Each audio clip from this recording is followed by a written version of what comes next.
თქვენ უსმენთ სათემო რადიოს. ეს არის სივრცე, სადაც ვსაუბრობთ კულტურაზე, ხელოვნებაზე, სოციალურ და ჯანდაცვის გამოწვევებზე, ქალთა საკითხებზე, ეკონომიკასა და პოლიტიკაზე, ახალგაზრდულ ინიციატივებსა და სპორტზე. აქ ისმის დევნილ დახმა და მათი ისტორიები. ჩვენ ვსჯელობთ თქვენს ყოველდღიურობაზე, გიზიარებთ სიახლეებსა და პრობლემებს, ეძებთ გზებს უკეთესი მომავლისთვის. სათემო რადიო, ხმა, რომელიც თქვენ გეკუთვნით.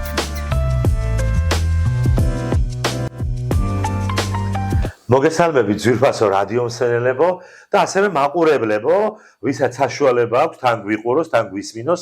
ეს არის ხონი სათემო რადიო ეთერში, რომელიც უკვე რამდენიმე თვეა მაუწყებლობს და დიდი მადლობა მინდა გადაუხადოთ ჩვენს ერთგულ მსმენელებს, თემში მცხოვრებ ადამიანებს, ვისაც ძალიან კარგ უკავშირს ვიღებთ.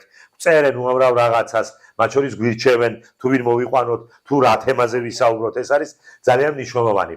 სხვადასხვა დროს, სხვადასხვა საკითხებზე ვსაუბრობთ, გაცნობთ სხვადასხვა პროფესიის ადამიანებს, რომლებიც როგორც წესი არიან წარმატების ფორმულა, როგორც წესი თავიანთ საქმეში არიან წარმატებულები, რათა ამით უფრო მეტ ადამიანს ჰქონდეთ სტიმული, განსაკუთრებით ახალ თაობას და განსაკუთრებით იმ ადამიანებს, რომ შეიძლება თვლიან, რომ რაღაცა უკვე რაღაც გარკვეულ პერიოდში აღარ შეუძლიათ, ეს ასე არ არის. თვითონ ჩვენი სათემო რადიო, სადაც არის განათლების სათემო ცენტრში, დასვლა განათლების სათემო ცენტრშიც, ხშირი მაგალითია იმისა, რომ ადამიანები საერთოდ ახალ პროფესიებს იწყებენ სხვადასხვა ასაკში და მით უმეტეს ახლა სამსახურის კუთხით და რაღაცით ბევრი რამის შეცვლა შეიძლება ადამიანმა შეცვალოს და მიიღო ახალი გადაწყვეტილება. მე ამჯერად ჩემი კოლეგა დავუპატიჟე გადაცემაში ჟურნალისტი გურანდა ცაგურია, რომელიც არის საკმაოდ დიდი ხნის სტაჟით შეიძლება ითქვას, დიდი ხანია მედიაშია, დიდი ხანია პიარშია, ხონში პრაქტიკულად ვერ ვიხსენებ რაიმე საგანმანათლებლო, სარედაქციო თუ ჟურნალისტიკასთან დაკავშირებულ რაიმე პროექტ თუ ამბავს, სადაც თქვენ ან სათავეში არიდექით, ან მის გვერდით არიდექით, ან თქვენი გარკვეული წვლილი არ მიგიწვით ამ ყველაფერში. საუბარია ჯერ კიდევ 90-იანი წლების დამოუკიდებელ მედიაზე, როცა ყალიბდებოდა და მეც ამ მედიის პირშო ვარ, როცა ყალიბდებოდა დამოუკიდებელი მედია, ხონშიც გარკვეული და სერიოზული ძვრები ჰქონდა გურანდას და ამაზე თავადაც ისაუბრებს. მე მინდა გურანდა პირველ რიგში მოგესალმო, მადლობა გადაგიხადო იმისათვის, რომ გვეწვიეთ ჩვენ სახელდახელო სტუდიაში, ჩვენ სულ ვცვლით სტუდიებს და ამჯერად თქვენთვის და ჩემთვისაც ახალი სტუდია გვაქვს ყავასთან ერთად, ასე არ გქონდა არასდროს, თუმცა რატომაც არა, ეს საუბრები მინდახანს გრძელდება, კარგია ყავასთან ერთად თუ ვისაუბრებთ. პირველ რიგში გურანდა მოგვესალმე და მერე დაგისვამ კითხვას. მოგესალმებით, მიყვარს მოსალმებას მაგალითად გამარჯვების თქმა და მინდა რომ აი ეს გამარჯობა ქართულს არის. კი და გამარჯვების თქმით რაღაც ასე მგონია რომ ჩემს მოსაუბრეს შემხვედრას უკვე ვუსურვებ ყველას იმ დღის გამარჯვებებს, სამომავლო გამარჯვებებს. ანუ გამარჯობა რადიო მსმენელებო და გამარჯობა დავით, მიხარია რომ როგორც იქნა გადავიკვეთეთ, იმიტომ რომ დიდი ხანია მეხმიანებით და კი ბატონო. ერთი თვეა. კი ბატონო, ძალიან დიდი მადლობა რომ დავთანხმდი და გამონახე დრო თორე ახლა წინამდგომა არ გქონია ნამდვილად. დაახლოებით დროის ამბავია, მესმის აბსოლუტურად. ხო, მესმის აბსოლუტურად. გურანდა, მოდი სანამ თქვენ პროფესიებზე დავიწყებდეთ საუბარს, გაგვეცანით ჩვენს მაყურებლებს, ვინც ახლა ხონში მეტნაკლებად თქვენს ოჯახს და თქვენ ყველა გიცნობთ, მაგრამ მაინც საიდან მოხვედით აქამდე, საიდან დაიწყო, სად დაიბადეთ, ვინ იყო თქვენი დიდი ოჯახი, ახლა რაც წარმოადგენს თქვენი ოჯახი, ვინ არიან ახლა ოჯახის წევრები თქვენი, აი აქამდე როგორ მოხვედით ეს რომ მოგვიყვეთ. ესე იგი, გურანდა ცაგურია ვარ, არ მაქვს არანაირი ზედმეტ სახელი, მიყვარს ჩემი სახელი და გვარი და სულ ვემადლიერებოდი ხოლმე ბებიას. ბებიას სახელია? არა, ნინო ერქვა და თვითონ უთქვამს რომ ცაგურიას შეეფერება გურანდაო და აი ბებია ქუთაისელი ქალია, ნინო ჩხიკვაძე ჩიტოს ეძახდნენ სიყვარულით და უთქვამს ბებოს დედასთვის და მამასთვის რომ მომეცითნებაო, სულ ბიჭები ყავდა შვილიშვილები და უფროს შვილიშვილს ქეთევანი ჰქვია და დამარქვათ გურანდაო და ვემადლიერებდა. ანუ ბებოს სახელი, ბებომ დაგარქვა სახელი. დამარქვა სახელი, რომ გურანდა ცაგურია, ერთნაირი ასობგერები შედის და ასე მგონია და კი არა და დარწმუნებული ვარ რომ ზოგადად რომ ვებადებით არა მარტო ჩვენს დაბადების დროს, დღეს, რიცხვს, წელიწადს აქვს მნიშვნელობა, არამედ ზუსტად იმასაც რა გვქვია და რა გვარს ვატარებთ. გვარი მეგრულია მგონი თუ არა? კი, და ძალიანაც კარგი მეგრული როა, იმიტომ რომ მეგრები ანუ ხონური გვარი არ არის? არა, ხონური გვარი არ არის. წარმოშობით მე მარტვილიდან არის ჩვენი გვარი, თუმცა იმდენი წლის წინ არიან გადმოსახლებულები აქეთ, რომ აი ვერანერ გაკადრებთ რომ ხონელი არ არის. რა თქმა უნდა. საუკუნეების წინ არიან აქეთ ჩამოსულები. ესე იგი ბებია თუ გინდა რომ კაცი გამოხვიდეო, ხონში უნდა ჩამოხვიდეო. მარტვილებმა ცაგურიებმა მოძებნეს ხონში კარგი დასაყრდენი ადგილი. ბებია ვახსენე და მოდი ბარემ ბებოზეც. აუცილებლად. ანუ ქუთაისური ფესვებიც რომ აქვს, აი სულ მიხარია, არა მარტო მეგრული გვარი, ნახე, დახონალი ხო ვარ და ჩემი ბებიები ქუთაისლები არიან და გორაზე დაბადებული, გაზრდილი. ჩხიკვაძეების ოჯახში, სადაც სტუმრადაც დავდიოდი და დღემდე არის ოჯახი იქ და ბებია აღარაა ცოცხალი. ბებია უკვე აღარ არის ცოცხალი, მაგრამ თუ კი რაიმე ღირებული გამაჩნია, თანდათან ხვდები რომ ბევრი რამე არ არის ბებიასთან და ხო ნახე ხო ძალიან მაგარი დედა. ასევე ჩვენმა კოლეგამ ელისო ჯიქიამ ჩემთან ინტერვიუში თქვა რომ თუ რაიმე მაქო ბაბუასგან მაქო და ცრემლები ვეღარ ისაუბრა, ტირი დაიწყო. რა მაგარია რომ ესე მე ბებია ვიცი ზუსტად რა ფენომენია. მე მგონია რომ ამ ათაობამაც იცი, ჩვენ ხშირად მგონია რომ თქოს დაიკარგა. შეიძლება ხა თავგაგრული ბებია არ ახსოვდეთ და რაღაცა პარტუკით და ჭადის ომში ხელებში, მაგრამ ბები სიტყვა. ბებია ამყავს ჩემზე ვარ ვილაპარაკო, აი მთელი ეს გადაცემა ალბათ მარტო ბებიაზე სამყავდა ხო და მყავს, იმიტომ რომ ანახე გარდაიცვალა დათო და ჩემი ბებია და არა მარტო ეს ქუთაისელი ბებია, ორივე ჩემთან არიან. ნახა, რამდენადაც უცნაურად არ უნდა გეჩვენებოდეს. ხო, სულ ჩემთან არიან და მყვებიან.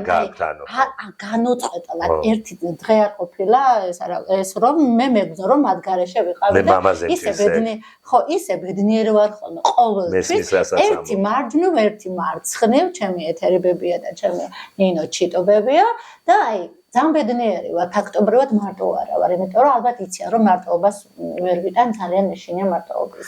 მარტო ისედაც არა ხართ, მე კარგი ოჯახი გაქვთ, მოგვიყევით ამ თქვენ პირად ოჯახს. ხო, კიც ახლა ძალიან ემოციური ადამიანი ვარ და აი მიუხედავად იმისა, რომ შემიძლია თქვა მილიონი ადამიანია ჩემი მეგობარი, შეიძლება წუთში აღმოჩნდეს, რომ თქვა საკუთარი თავის გარდა მეგობარი არავინ არ არის და მე ჩემი ქალიშვილი და ჩემი ბიჭი. რავია, ძალიან კაი ოჯახის შვილი ვარ, სულ მეამაყება, ვინც არიან ჩემი დედა და ჩემი მამა ციცო ამირან ცაგურიები. დედა ჩემი მამა ჩემის გვარს ატარებს და მთელი ცხოვრება ერთმანეთზე არიან შეყვარებულები. დღემდე გუგულებივით ცხოვრობენ. კი, არ მყავს ძმა და ნეტა მყავდეს. კი, დაიკო მყავს, სამი დიშვილი მყავს, ვაჟკაცები არიან, მყავს უკვე პატარა შვილიშვილები და მეორე გვეყოლა ჩემი გილოცავთ რა მაგარია. ხო, ნახე, მე ვარ მირანდაზე უფროსი, მაგრამ მირანდა ამ შემთხვევაში ვთქვათ უფრო იყოჩაღა. ხო, იყოჩაღა.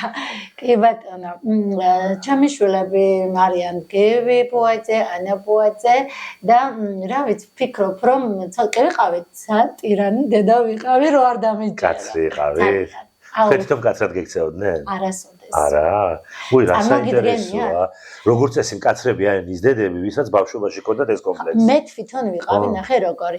ანუ ძალიან ბევრი ისტორია მაქვს მართლა მოწეყვალი და ხანდახან ვფიქრობ დამოუკიდებლობაზეც რო საუბრობენ, ჩემთვის, ჩემს დაბადებაზე არ გიზრუნიათ, თქო, ვეხუმრები ხოლმე დედას და მამას და რატო იცი, 23 ნოემბერს ჰქონდათ ქორწილი და 1 სექტემბერს გავჩნდი მეც ზუსტად 9 წლის შემდეგ და. კი ბატონო. ხო, ნახე, ჩემით მინდოდა რომ იმ დღეს დაბადებული ვიყავი 1 სექტემბერს. დედმამამ კაცრი არ იყო. არასოდეს. აი ერთი ხმამაღალი სიტყვა არ მახსოვს. არც ერთისგან და ერთადერთხელ, როდესაც დედაჩემს უთხრეს რომ გურანდას რაღაცა ცოტა ბიჭი ელაპარაკება თუ რაღაცაო, მაშინ იმ ადამიანს ვერ უთხრა ვერაფერი და მაშინ მომწიწკნა და აი ეხლაც მეწვის. წარმოგიდგენი, ანუ იმდენად ის ადამიანი ქმარია ხა თქვენი? რა მნიშვნელობა აქვს მაგას? ხო და ეს არა ხო, უბრალოდ მე ვლაპარაკობ ტკივილზე, ხო, ანუ იმდენად არ ვაშავებით არა, სულ ჩემი სტი ვიყავი, მაგრამ ვფიქრობ რომ არაფერი არ გამიფუჭებია, თქვა ჩემი სითამაშე, ჩემი გადაწყვეტილება. არა, სიკაცრი არაფერი გაფუჭებაზე არ არის. ან ხარ მკაცრი, ან არ ხარ მშობელი. არ ვაძლევდი ამის საბაბს არავის. ხომ გამიგეთ და ანუ არ ჩვენ ვაძებდი დედაჩემს, მაგრამ მამა ჩემი ძალიან ბულკი კაცი იყო, რომ იდგენა დედაჩემი ახლაც კივილით მელაბარაგებ, არა? აი ნახე, ეს სულ ბეჯექი ბებიას. ეს მომიყვებოდა ხომ მეფებო მომიყევი ექსკურსიაზე. ანუ ძირითადად ბებიებმა გაგზავნეს აი არ გავუძებდი ვარ ბებიას, მაგრამ არ ვურთიერთობდი ჩემ ხელებთან, არ ვაღიარებდი ჩემ ტოლებს.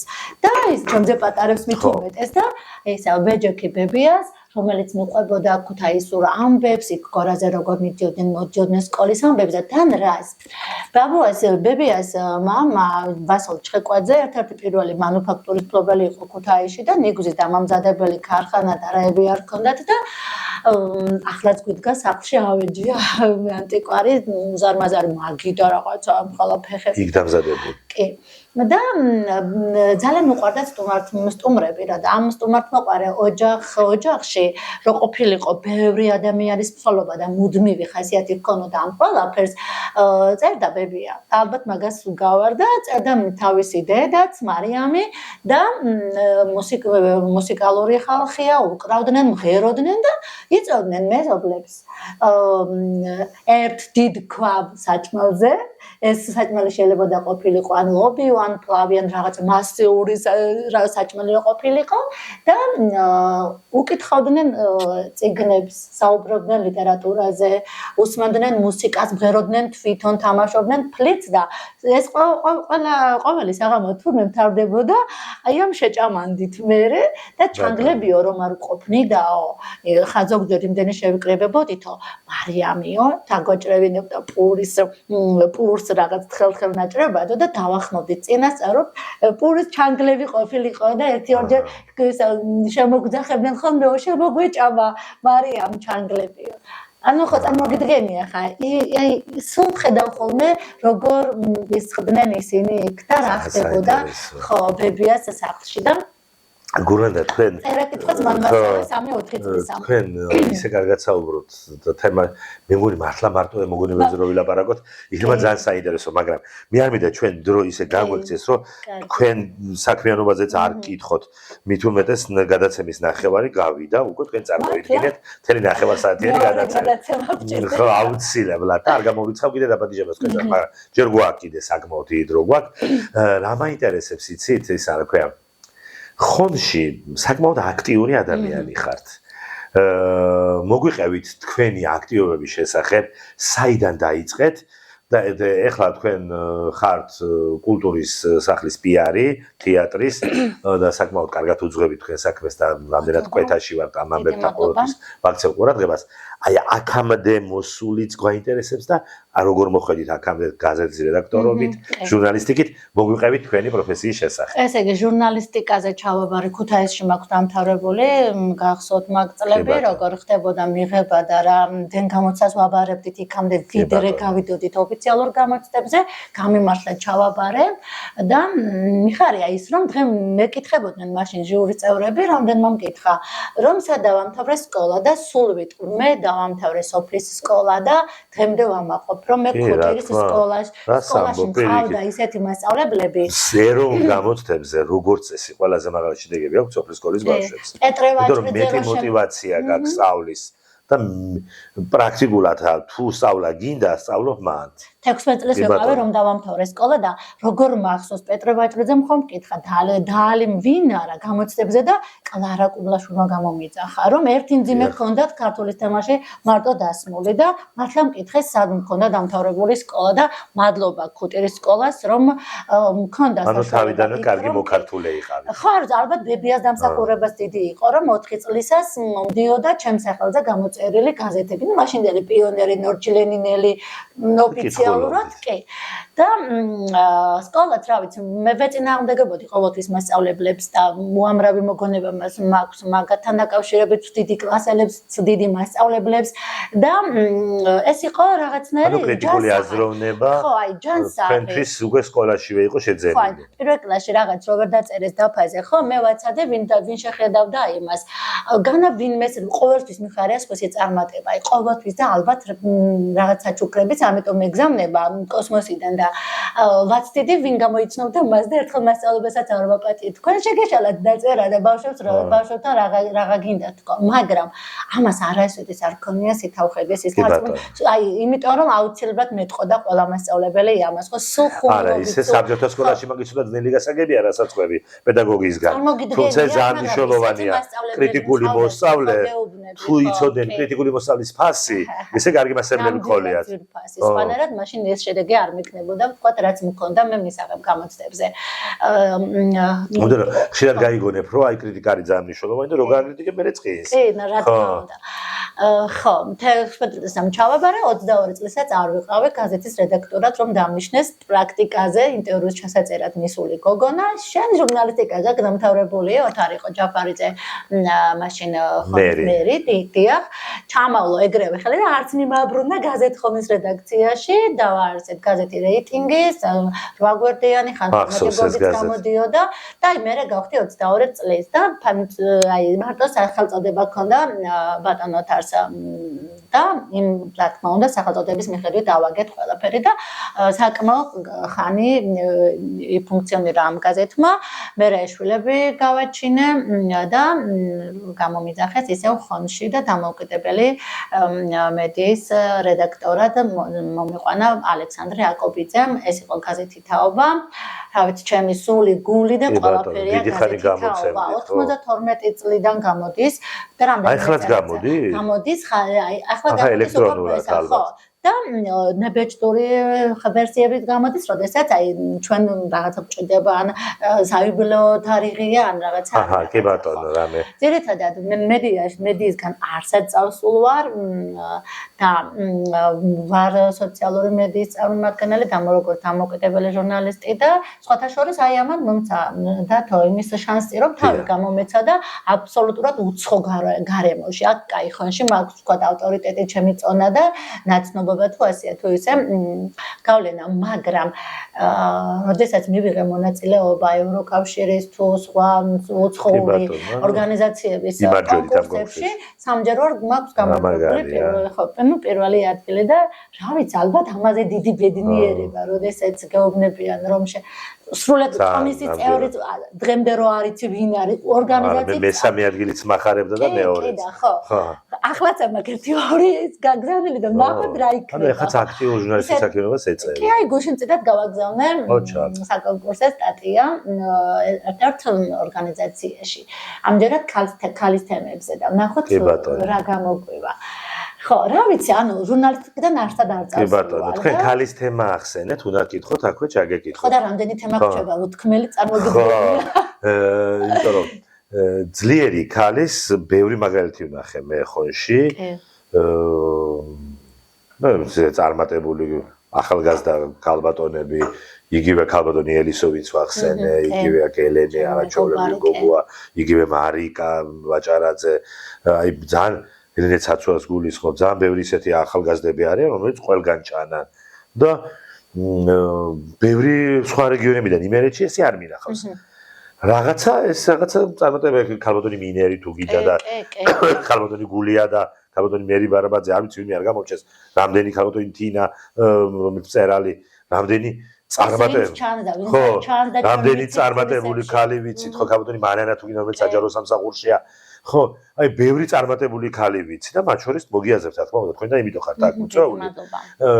ეს რაღაცა ერთგვარი სამჭედლოა სკოლაა ხონში თუ შინაგან ხართ ასეთი ქალები. ანუ ნახე, რა მაგარია, როდესაც თემა საქართველოს მიწის, რომ ხონი კულტურის და განათლების კერაა და მე მგონი უკვე ყველა მიწის ამის შესახებ და მართლაც ასეა და რა ვიცი, ალბათ თან როგორი ქალები იცი, ასე მგონია, რომ აქ ვინც ჩანს, ყველას ერთმანეთი უყვარს. მე კონკურენტი არ მყავს დათო წარმოგიდგენი აი ცხოვრებაში არასოდეს მithქვამს რომ ან მე ვარ ვიღაცის კონკურენტი და ან ვიღაცა ჩემი კონკურენტია მე ჩემი გზა მაქვს რა თქმა უნდა ყოველთვის აი დაბადებიდან ვიცოდი რომ მე რაც მინდოდა ყოველთვის აი ყოველთვის ყველაფერი გამომსვლია ჯერ არ ყოფილა რამე რომ მინდოდეს და ის არ გამომსვლოდა და რა თქმა უნდა შრომობ შრომა სხვა თუ წევს დღეღამეში 8 საათი ძინავს და უფრო მეტი ხანი წევს 4 საათი 5 საათი მეტია არც მძინავს და რამდენჯერ ამდგარ ვარ სამუშაო კარგია მაგრამ ვერ გამაკვირვებთ არა არც აკვირვებ ხო ანახე ასე მე ხანდახან გულის გიწყდება რომ 20 საათიანი არ უნდა იყოს 27 საათიანი უნდა იყოს კვირა უნდა იყოს 8 დღიანი და რაღაცა ხანდახან ვიცხოვრობ ჩემი დრო 1 საათით ადრე იწყება ჩემი 24 საათით ხო მაგრამ ძალიან მაგარია ხო ბევრ პლუს ხალი თან ამას ემატება ის ხალის საქმეც ოჯახიც შვილები ხო ახლა ეს თქო უნდა გავითვალისწინოთ მე თუ მაგ მიტოვებული სახლი ჩემი მეუღლე ხედავ შვილს ეს ძალიან მნიშვნელოვანია შვილის თემა თან ამ საქმესთან ერთად მაქვს და ხო ვიყავით ერთხელ ხო და რა ვიცი ყველაფერს მე ვაკეთებ ყველაფერს ბალახი მოსუფთავება ყველა ეს ქალები ვინ ჩავწერე იგივე ხებოდონი გულიადაც იგივე ხებთან ფიზიკურადაც შრომობენ ეს სკოლის დირექტორები ჩავწერეთ თუ ვინ ჩავწერე თან ეწევიან სასოფლო-სამეურნეო საქმიანობას თან აქვთ კარგი ოჯახები ზრდიან კარგ შვილებს ახალბატონ გულიადას როგორი შვილები ყავს ხო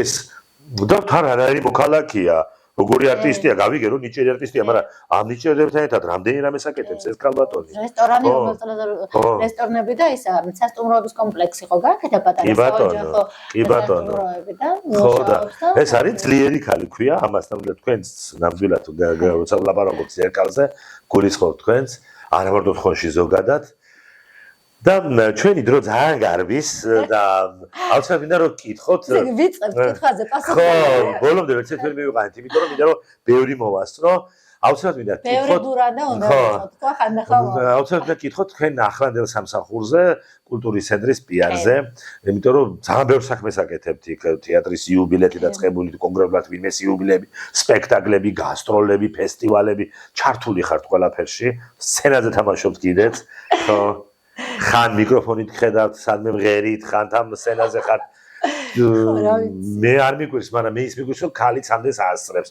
შეიძლება ცოტა სექსისტური ნათქვა მიგი გამომივიდა მაგრამ მაინც ქალის ჯვარი უფრო მძიმეა სამწუხაროდ საქართველოში ვიდრე კაცის და ამიტომ ახთოვანებული საუბრობ ამას არა ნიშნის მოგებით რა თქმა უნდა ხო და აი ნახეთ არ არის რამე რაზეც მეთქვას რომ ისა მეზარება მიბარია რა არ მიმუშავებნია გემრიელად კი კაი ერთი 10 კაც ხანდახან ვაჯობებ ხანდახან. ნამდვილად აჯობებ. ხშირადაც ხო და. ნუ ნაჯობოთ კი, რატო არ დააჯობოთ? რატო არა? იმიტომ რომ ბევრი რამ შეგვიძლია ჩვენც, თუმცა არ ვარ ფემინისტი, რა ვიცი, არ ვარ. მე ვაღიარებ მამაკაცის უპირატესობას და ამით მე მგონია არაფერი უშავდება ვთქვათ ჩემს ადამიანობას და ჩემს მოქალაქეობას და რაც შეეხება კულტურის ცენტრს, რა ვიცი, ჩვენი სახლია იქ ხო ბევრი ადამიანი მუშაობს და აი მოფრინავს ყველა დიდი პატარა ახალ ფეხშემოდგმული ვინც ამ წუთში დაკავებულია საიუბილეო სპექტაკლით და გვაქვს მართლა სასწაული ცხოვრება. ალბათ ხელმძღვანელის დამსახურებაც არის, რომ აი ამ მინერიონიანის ქალია, ვინც არავის არ აძლევს მოდუნების საშუალებას. გიცნობთ და ძალიან კარგი ქალბატონია. კარგად მიხვდებით, რასაც ვლაპარაკობ. ჩვენ გადაცემის სტუმარიც ყავდა ქალბატონი მინერი. ხო. და ახლა ვემზადებით. ანუ პიარის საქმეს აღარ რასაც ვაკეთებ, შენც ხედავ და საზოგადოება ხედავს, ვცდილობ რომ არც გადავაჭარბო და არც რამე დავაკლოთ და საიუბილეო სპექტაკლისთვის ვემზადებით ახლა. ისევ გოჩა კაპანაძე არის ჩვენი რეჟისორი და 25-ში გვაქვს იუბილე. უკვე ბევრი რამ გამზადებული გვაქვს სიურპრიზები, რომელსაც შენც აღარ გეტყვი და 25-ს უნდა დაელოდოს მთელი ხონი და ალბათ სრულიად საქართველო დიდი გულის ყური ნამდვილად იმსახურებს. ხო, იმიტომ რომ ეს თეატრი და ეს წარსული და ეს 60 წელი ხა გავიაზრებ რამდენი რამ ხდებოდა და ყველაზე მაგარი ამბავი ხო იცი რომ წულუკიძეები რომ თამაშობდნენ სცენაზე ქალბატონები, ბატონები და თავადის ქალები და ვაჟკაცები ამშვენებდნენ სცენას და მერე დაიწყეს ეს იყო სტიმული იმისთვის რომ ყველასთვის ყოფილიყო სცენა მე აფიშაც მათ ნანახი სულწულუკიძეები რო თამაშობენ. სულწულუკიძეები ხო. უძველესი აფიშა. გიორგი ერისთავის გაყრა იყო პირველი სპექტაკლი, რომელიც ჩვენთან დაიდგა და ეხლა ნოდარ დუმბაძე აირჩია ბატონმა გოჩამ, იმიტომ რომ ხონთან კავშირია და ხონის ფესვებს გვაკავშირებს გარკვეულწილად და რამდენიმე ნაწარმოების სინთეზი ხორციელდება. დარწმუნებული ვარ, რომ ყველაფერი კარგად გამოვა, იმიტომ რომ რეჟისორი ყავს ძალიან კარგი, ვისანაც მუშაობა ძალიან კომფორტულია. რამდენი წელია მეც არ მახსოვს კულტურის ცენტრის პიარი ვარ და არ ყოფილა სეზონი, რომ ჩემთვის შემოთავაზება არ ყოფილიყო, რომ მეთამაშა და აი არც ერთხელ ვერ მათქვევინეს კი და რავი შავშე რო გავხედე ისე მშვიდად, სწრაფად, ყოველგვარი ღამისთევების და რაღაცების გარეშე დაიდებოდა შედეგი და თან არ მოიწამლეთ მე ამ წელს ხო ეგ აქვს თეატრს. ხო, მაგრამ თული ყოფილა. ხო, რა თქმა უნდა, ადვილი ნამდვილად არა. ძალიან ნერვიულობით არა. სულ რაღაც არ მქონდა დიდი როლი, მაგრამ მე მომიმატა და რაც მქონდა თავიდან ის რომ დავისწავლე, ტექსტ რომ ვიტყოდი, ხელი, ფეხი, ტანი სად მრჩებოდა, არ ვიცი, როდესაც კომფორტულად ვიდექი სცენაზე და პლასტიურად ვიქცეოდი, ტექსტი მავიწყდებოდა. ხო, მაგრამ დამაძლევინა ბატონმა გოჩამ ეს ყველაფერი და წელსაც გავბედე, რა ვიცი, აიბილეოა თქო და მე ჯერ არ ვითამაშებ ხო, მაგრამ როგორ შევასრულებ ამ სიტყვას? აი ეს უკვე არ გურანდა სამწუხაროდ იწურება ჩვენი გადაცემის დრო, მაინც იმდენი თემებზე უნდა გვესაუბრა. სამწუხაროდ რა, იმდენი თემა დავიწყეთ, ხო? ჩვენ კიდევ მოგიწევთ აუცილებლად და განცემის დასასრულ აი გეხვეწები მათქმევინე რა. ანუ ოჯახის წევრებზე ხო ვილაპარაკებ ცოტ-ცოტა, მაგრამ ახალი ოჯახის წევრი მყავს სიძე და ეს ყოფილა დათო. კი ბატონო, თქვით აუცილებლად ძალიან მოკლედ. ძალიან მოკლედ, ანუ ყველაზე მაგარი აყვავი ყოფილა, როცა ოჯახში შემოდის სხვა ოჯახის წევრი და ხდება შენი ოჯახის წევრი და აი არ ვიცი, შვილები დამავიწყდა. მართლა, ესე კაი სიძეც ეს. ახალიშვილმა დამავიწყდა შვილები, კაი ადამიანები, ანუ როგორებით ჩვენავთ, რაღაცა ბუნებრივები, გულღია, თავისუფლები, არაფერი გვიკურს, არაფერი გვაშინებს.